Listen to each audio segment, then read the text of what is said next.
Hello बच्चों, welcome back to my channel. कैसे हैं आप सब लोग। आप लोग की UPSC assistant accountant and auditor की क्लासेस चल रही थी। इसमें हम लोग सिलेबस वाइज तैयारी कर रहे थे। तो प्रीवियस वीडियो में मैंने आप लोग को डिप्रिसिएशन के बारे में पढ़ा था कि डिप्रिसिएशन क्या होता है, कैसे लगाया जाता है। कुछ एक न्यूमेरिकल भी सॉल्व करवाया था उसमें कि अगर उससे रिलेटेड क्वेश्चन आता है तो आप आसानी से सॉल्व कर लेंगे। आज की वीडियो में हम पढ़ेंगे जो अशुद्धियां होती हैं, जो एरर्स होते हैं वो क्या होते हैं, कितने टाइप्स के होते हैं, कैसे उन्हें पहचाना जाता है, या थोड़ा बहुत ट्रायल बैलेंस के बारे में भी देख लेंगे क्योंकि वो इम्पोर्टेंट होता है हमारा। इस तरह से तो अशुद्धियों को या एरर्स को क्या होती हैं, कितने टाइप्स की होती हैं, किस तरह की होती हैं, उसको समझेंगे। तो वीडियो को शुरू करते हैं, लेकिन शुरू करने से पहले वीडियो अच्छी लगेगी तो लाइक जरूर कर दीजिएगा और चैनल पर नया सब्सक्राइब करिएगा और फ्रेंड्स साथ वीडियो को शेयर कर दीजिएगा। तो सबसे पहले समझ लेते हैं हम एरर्स के कि टाइप ऑफ एरर्स कितनी होती हैं। जो एरर्स होते हैं वो 4 टाइप्स के होते हैं। जिसका क्लासिफिकेशन किया जाएगा वो 4 टाइप्स के आएंगे। फर्स्ट हो जाता है आपका क्लरिकल एरर, जिसमें 2 तरह के आ जाएंगे। एक होता है एरर्स ऑफ ओमिशन, दूसरा हो जाता है एरर्स ऑफ कमीशन, यानी कि भूल की अशुद्धियां और लेखे की अशुद्धियां। सेकंड हो जाते हैं एरर्स ऑफ प्रिंसिपल, सैद्धांतिक अशुद्धियां। थर्ड होता है क्षतिपूरक अशुद्धियां यानी कि कंपनसेटरी एरर। और फोर्थ हो जाता है 2 बार लिखी जाने वाली अशुद्धियां यानी कि एरर्स ऑफ डुप्लीकेशन।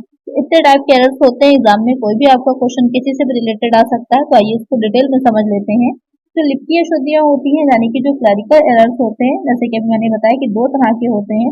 तो कभी कभी जो बुक्स हम बना रहे होते हैं उसमें ट्रांजेक्शन को लिखते टाइम, उनकी रिकॉर्डिंग करते टाइम, या फिर पोस्टिंग करते टाइम, या फिर टोटल करने में, या फिर बैलेंस से निकालने में इस तरह की अशुद्धियां हो जाती हैं, एरर हो जाता है। 2 तरह का होगा, एक तो भूल की और दूसरी हो जाती है लेखे की। तो जो भूल की अशुद्धि होती है, एरर ऑफ ओमिशन होता है, तो उसमें ये रहेगा कि कभी कभी जो हम अपनी बुक्स में अकाउंट बना रहे हैं, जो उसमें ट्रांजेक्शन हम लिख रहे हैं, तो कभी कभी पूरी तरह से भूल जाते हैं किसी ट्रांजेक्शन को लिखना, या हम आधा अधूरा लिखते हैं, पूरा नहीं लिखते हैं, तो वहां पर वो हो जाती है हमारी भूल की अशुद्धि, एरर ऑफ ओमिशन। फिर आ जाता है दूसरा कि लेखे की अशुद्धि यानी कि एरर ऑफ कमीशन। इसमें ऐसा रहता है कि कोई सौदा या फिर कोई ट्रांजेक्शन ऐसा है जो आंशिक रूप से अथवा या फिर पूरी तरह से आपने गलत ही लिख दिया है, तो वो हो जाती है लेखे की अशुद्धि। इसमें भी कई तरह की रहती है कि जो आपकी प्राथमिक लेखिक यानी कि बुक कीपिंग करते टाइम आपने गलत लिख दिया, या फिर जब आप पोस्टिंग कर रहे थे तो वहां पर आपने गलती से जो है गलत दिखा दिया। जैसे कि 100 रुपीज की कोई चीज थी, उसको आपने 90 का दिखा दिया, 10 रुपीज से क्या होगा, एरर आ जाएगा। या फिर आपको जो टोटलिंग करनी थी तो उस टोटलिंग करने में और उसका बैलेंस निकालने में गलती हो गई, तो यहाँ पर ये रहता है कि इससे आपकी जो स्टार्टिंग के जो आपने बनाए होते हैं ट्रांजेक्शन के जो एंट्रीज करी होती है वहीं पर गलती हो जाती है। फिर आ जाता है सैद्धांतिक एरर ऑफ प्रिंसिपल। जो सैद्धांतिक अशुद्धियां होती हैं, इसमें क्या रहता है कि जो आपके अकाउंटिंग प्रिंसिपल्स होते हैं, जैसे कि 3 टाइप्स के अकाउंट्स होते हैं, आपने पढ़े होंगे, पर्सनल होता है, रियल होता है, और हो जाता है नॉमिनल। तो यहाँ पर सबके अपने अपने रूल्स होते हैं। पर्सनल का अलग रूल है, रियल का अलग है और नॉमिनल का अलग है। तो उन रूल्स के अकॉर्डिंग ही आपको एंट्रीज करनी होती है। लेकिन जब आप उसकी रूल्स को ध्यान में ना रख करके अपने मन से एंट्री कर देते हैं, आपको जिसको डेबिट करना है क्रेडिट कर दिया, क्रेडिट करना है डेबिट कर दिया, तो वो हो जाते हैं आपकी एरर ऑफ प्रिंसिपल्स। और कंपनसेटरी एरर्स क्या होते हैं। कंपनसेटरी एरर में ये होता है कि जब एक अशुद्धि, एक एरर जो होता है दूसरे एरर से पूरी तरह से कट जाता है। तो उसमें क्या रहेगा आपका, अगर एज एग्जाम्पल हम लें कि एक साइड आपने क्रेडिट में जो है 500 रुपया बढ़ा दिए, दूसरी साइड आपने डेबिट में 500 रुपये बढ़ा दिए, तो वहां पर आपका टोटल बराबर ही आएगा। टोटल में कुछ भी गड़बड़ नहीं होगा। आपसे गलती हो गई है लेकिन टोटल आपको दोनों साइड एक ही रहेगा।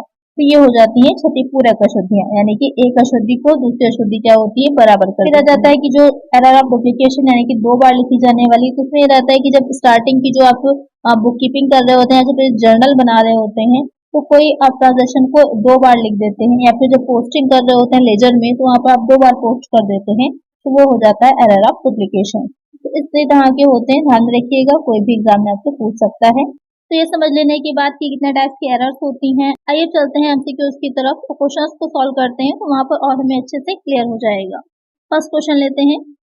जर्नल बुक में प्रविष्टियों को छोड़ देने से होने वाली त्रुटियों को डैश कहा जाता है। Error committed by omitting entries in the journal book are called dash. Error of commission, error of principle, error of omission, none of the above. Question में कह रहा है कि जो हम जर्नल बना रहे हैं वहां पर अगर हम किसी तरह की एंट्रीज को, कोई ट्रांजेक्शन हुआ है जिसकी एंट्री हमने नहीं दिखाई है उसमें, तो अगर हम एंट्री करना भूल जा रहे हैं या छोड़े दे रहे हैं, तो वो ऐसी त्रुटियां या वैसे आपकी जो एरर्स होते हैं वो क्या कहलाते हैं। लेखे की त्रुटि होगी, सिद्धांत की होगी, चूक की होगी, और उपरोक्त में से कोई नहीं। तो किस तरह की त्रुटि होती है, वो हो जाती है हमारी चूक की त्रुटि या फिर एरर ऑफ ओमिशन। जिससे कि आप भूल की त्रुटि भी कह सकते हैं। तो चूक की त्रुटि या फिर भूल की आए, दोनों ही आपका सिमिलर रहेगा, सेम ही रहेगा। तो एक आंसर हो जाएगा ऑप्शन सी, क्योंकि आप लिखने से ही भूल गए, आपको याद ही नहीं रहा कि आपको ये ट्रांजेक्शन लिखना ही था। लेखे की जो होती है, जो आपकी कमीशन, एरर ऑफ कमीशन होता है, उसमें तो हम ये रहता है कि हम गलत लिख दिया, हमने जो भी दिखाया उसको अमाउंट को गड़बड़ कर दिया, 500 था 5000 दिखा दिया, इस तरह की त्रुटि होती है। एक आंसर हो जाएगा ऑप्शन सी। नेक्स्ट क्वेश्चन है, लेखांकन के सिद्धांत के आधार पर कमी के कारण होने वाली त्रुटियों को डैश कहा जाता है। Errors committed due to lack on the basis of the principle of accounting are called dash. Compensating error, error of principle, single-sided error, none of the above. Question में कह रहा है कि जो प्रिंसिपल्स होते हैं अकाउंटिंग के, अकाउंटिंग प्रिंसिपल्स जैसे मैंने आपको अकाउंटिंग प्रिंसिपल होते हैं, जैसे कि डेबिट है, क्रेडिट है, किस तरह से किया जाएगा, जो आपके अकाउंट्स के रूल्स होते हैं, तो प्रिंसिपल्स को ध्यान में ना रख करके जब हम एंट्रीज को कर देते हैं, तो वहां पर जो त्रुटियां होती हैं, एरर आती है, तो किस तरह की एरर होती है, वो आपकी हो जाती है एरर ऑफ प्रिंसिपल, सिद्धांत की त्रुटि, क्योंकि आपने जो प्रिंसिपल्स थे उनको फॉलो नहीं किया, उनके अकॉर्डिंग काम नहीं किया। जैसे कि पर्सनल अकाउंट के आपके होते हैं या रियल अकाउंट के, नॉर्मल अकाउंट के, उसको फॉलो करके हमने नहीं किया, इसलिए वो आपकी प्रिंसिपल की एरर होगी। एक आंसर हो जाएगा ऑप्शन बी। नेक्स्ट क्वेश्चन है, एक खाते को प्रभावित करने वाली त्रुटियां निम्न कारणों से हो सकती हैं। Error which affect one account can be due to errors of omission, error of principle, error of posting, none of the above.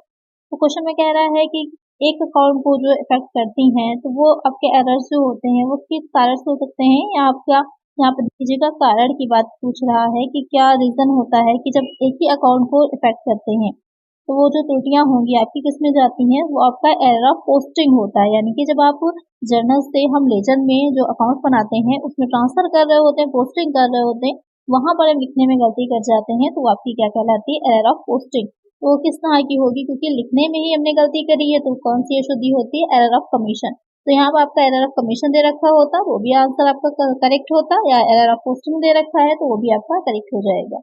एक आंसर होगा ऑप्शन सी।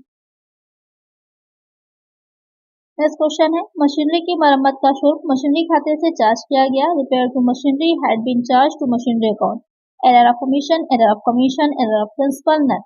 क्वेश्चन में कह रहा है कि जो मशीनरी आई थी उसका रिपेयर किया गया था, तो उसका जो शुल्क आया है या जो चार्जेस आए हैं उसे हम मशीनरी खाते में चार्ज करेंगे, तो किस तरह की गलती होगी, एरर होगा, वो आपका एरर ऑफ प्रिंसिपल होगा, सिद्धांत की त्रुटि होगी। तो एक आंसर होगा ऑप्शन सी। नेक्स्ट क्वेश्चन है, राजा द्वारा 500 रुपए के मूल्य का एक सामान जो कि उधार लिया गया था वापस कर दिया गया और स्टॉक में ले लिया गया था, लेकिन किताबों में इसकी कोई भी प्रविष्टि नहीं की गई थी। A goods of the value of ₹500 out of earlier credit purchase was returned by Raja and was taken into stock, but no entry was made in the books. Error of omission, error of commission, errors of principal, या फिर none of the above। तो question ध्यान से समझिएगा कि राजा है, कोई राजा का व्यक्ति है, यहाँ पर वो किंग वाला राजा नहीं है, कोई व्यक्ति है राजा, उसने 500 रुपए का 500 का कोई गुड्स जो थे वो परचेज किए थे, लेकिन उसने वो गुड्स वापस कर दिए हैं जो कि स्टॉक में ले भी लिए गए हैं, लेकिन उसकी कोई भी एंट्री नहीं करी गई है, तो ये किस तरह की अशुद्धि होगी। तो 500 के गुड्स जब रिटर्न आ गए हैं तो उसकी एंट्री दिखानी चाहिए थी, जो आपकी गुड्स रिटर्न की हम बुक बनाते हैं उसमें, लेकिन नहीं दिखाया गया है, तो ये किस तरह की त्रुटि होगी, ये आपकी चूक की त्रुटि होगी, एरर ऑफ ओमिशन होगा कि आप उसको दिखाना भूल गए हैं। एक आंसर होगा हमारा ऑप्शन ए। नेक्स्ट क्वेश्चन है, मशीन की स्थापना के लिए भुगतान की गई मजदूरी खाते में शामिल है, ये है which is paid for installation of machine is included in which account, it is dash, error of commission, error of omission, error of principal, there is no error। तो क्वेश्चन में कहना है कि जो मशीनरी थी उसके इंस्टॉलेशन के लिए जो वेजेस पे करी गई थी उसे वेजेस अकाउंट में दिखा दिया गया है, तो ये किस तरह की अशुद्धि है। मशीनरी को इंस्टॉल करने के लिए जो भी एक्सपेंसेस किए गए होंगे उसके वेजेस के लिए, तो वेजेस के जो उसके व्यय है वो जाएंगे मशीनरी अकाउंट में, ना कि वेजेस अकाउंट में। तो ये किस तरह की त्रुटि होगी, ये एरर ऑफ प्रिंसिपल होगा। तो एक आंसर होगा ऑप्शन सी। नेक्स्ट क्वेश्चन है, यदि तलपट के दोनों पक्ष बराबर हैं तो इसका तात्पर्य है if the trial balance agrees, it implies that there is no error in the books, there may be two-sided error in the book, there may be one-sided error in the book, there may be both two-sided and one-sided error in the book। Question में ये चीज, तो जो तो trial balance जब बनाया जाता है तो ये चीज़ मानी जाती है, या एक क्वेश्चन ये आता है कि अगर दोनों साइड इक्वल आ जा रहे हैं तो क्या ये मान लिया जाए कि जो भी हमने अकाउंट्स रखे थे, जो एंट्रीज करी थी, वो सब पूरी तरह से सही है? ऐसा नहीं माना जाता है। एक सीधी-सीधी लाइन आती है कि क्या तलपट जो होता है वो खातों की शुद्धता का प्रमाण होता है, कि पूरी तरह से सर्टिफाइड कर देता है कि हाँ, जितने भी अकाउंट्स रखे गए वो पूरी तरह से करेक्ट हैं? ऐसा नहीं होता। कुछ इस तरह की एरर्स होती हैं कि तलपट के मिल जाने पर भी रह जाती हैं, तलपट के मिल जाने पर भी रह जाती हैं। तो वो कौन सी होती हैं कि जो हमने बुक्स बनाई होती है उसमें टू साइडेड एरर्स होती हैं, तो वहाँ पर उनको ढूंढा नहीं जा सकता। तलपट के मिल जाने पर भी वो अशुद्धियाँ रह जाएंगी। या जो कंपनसेशन एरर्स होती हैं, क्षतिपूरक अशुद्धियाँ होती हैं, वो अशुद्धियाँ जो होंगी वो तलपट के मिलने पर भी नहीं ढूंढी जा सकती। इसलिए यहाँ पर करेक्ट आंसर क्या होगा? Option B, there may be two sided error in the books. Next question है, तलपट है trial balance is an account, a statement, a subsidiary book, a principal book. Question कह रहा है कि जो ट्रायल बैलेंस हम बनाते हैं वो क्या है? एक खाता होगा, एक विवरण होता है, एक सहायक पुस्तक है, या फिर एक प्रमुख पुस्तक है। तो जो तलपट होगा, ट्रायल बैलेंस होगा, एक अकाउंट नहीं होता है तो ट्रायल बैलेंस होगा। ट्रायल बैलेंस क्या होता है? एक स्टेटमेंट होता है, क्योंकि तो जितने भी आपने बनाए होते हैं लेजर में अकाउंट्स, उसके जो शेष निकल के आता है, जो बैलेंस निकल के आता है, उसी से ट्रायल बैलेंस हम बनाते हैं। तो इसके ट्रायल बैलेंस क्या होता है? आपका ट्रायल बैलेंस एक विवरण होता है, एक स्टेटमेंट होता है। एक आंसर क्या होगा हमारा? Option B. नेक्स्ट क्वेश्चन है, तलपट के दोनों पक्षों को बराबर करने के लिए कौन सा खाता खोला जाता है? Of the two sides of the trial balance doesn't tally which account is open. यानी कि जब जो तलपट हम बना रहे हैं उसके दोनों साइड इक्वल नहीं आ रहे हैं तो उसको बराबर करने के लिए हम कौन सा अकाउंट खोलते हैं? Suspense account, personal account, royal account, none of the. कौन सा अकाउंट खोला जाता है? वो हो जाएगा सस्पेंड अकाउंट, यानी कि सस्पेंस अकाउंट, यानी कि उचंत खाता खोला जाता है। और उस जो उचंत खाते में आएगा, जो कि शेष होगा आपका, दोनों साइड इक्वल नहीं आ रहे तो जो भी बैलेंस निकल के आता है उसको हम इसमें डालते हैं। उसको आप कहाँ दिखाते हैं? जो हम बैलेंस शीट बना रहे होते हैं वहां पर दिखाया जाता है। तो एक आंसर हो जाएगा ऑप्शन ए। नेक्स्ट क्वेश्चन है, निम्नलिखित में से ट्रायल बैलेंस का संभावित विवरण क्या हो सकता है? What should be the possible description of a trial balance among the following? Shows the total balance of books, shows the entries in the sheet, it is a special system, showcases the financial position of a company. जो trial balance या जो हम तलपट बना रहे होते हैं उसमें क्या चीज रहती है या किस चीज का विवरण वो दिखाता है? तो भी मैंने जैसे कि आपको बताया कि जो लेजर हमने बनाया होता है उसमें जितने अकाउंट्स खोले जाते हैं उसमें जो भी बैलेंस निकल करके आता है उसका ही स्टेटमेंट बनता है, जो आपका ट्रायल बैलेंस कहलाता है। तो क्या शो करता है? जो हमने बुक्स रखी थी उनके बैलेंसेस को। तो एक आंसर होगा हमारा ऑप्शन ए। नेक्स्ट क्वेश्चन है, तलपट बनाने के लिए किस विधि का उपयोग किया जाता है? Which of the methods is used to create a trial balance? Total method, balance method, total and balance method, all of the above. जो ट्रायल बैलेंस हम बनाते हैं तो किस मेथड का यूज किया जाता है? तो ट्रायल बैलेंस को बनाने के लिए इन तीनों ही मेथड का यूज किया जाता है। पहला आपका टोटल मेथड होता है, तो टोटल मेथड में आपका क्या रहेगा? तो टोटल मेथड होता है, एक आपका कॉलम पार्टिकुलर्स का आता है, फिर लेजर फोलियो का कॉलम इसमें हम बनाते हैं। उसके बाद हमारा हो जाता है कि बैलेंस जो आपके डेबिट और क्रेडिट साइड का आएगा वो दिखा दिया जाता है। और जो बैलेंस मेथड होता है इसमें सेम वैसे ही बनाते हैं, लेकिन इसमें एक थर्ड आपका कॉलम भी बनता है जिसमें जो आपके डेबिट की जो बाकियां होती है, डेबिट के जो शेष होते हैं, और जो फोर्थ कॉलम बनाएंगे साथ में ही उसमें क्रेडिट के शेष दिखाए जाते हैं। और जो टोटल एंड बैलेंस मेथड होता है उन दोनों का ही मिश्रित रूप होता है, दोनों को मिला करके बनाया जाता है। तो ये मेथड्स हो जाते हैं आपको ट्रायल बैलेंस बनाने के। तो आई होप आपको समझ में आ गया होगा कि कितने टाइप्स के एरर होते हैं, कैसे उनको ढूंढा जाता है, या क्या इफेक्ट डालते हैं वो हमारे ट्रायल बैलेंस पर। इसीलिए मैंने ट्रायल बैलेंस के भी कुछ क्वेश्चन इसमें इंक्लूड किए कि आपको क्लियर हो जाए पूरी तरह से। तो आज की वीडियो में इतना ही। अगर वीडियो अच्छी लगी है तो लाइक कर दीजिएगा, चैनल पर नया सब्सक्राइब कर दीजिएगा और फ्रेंड्स तक वीडियो को शेयर कर दीजिएगा। मिलते हैं नेक्स्ट वीडियो में। Thank you.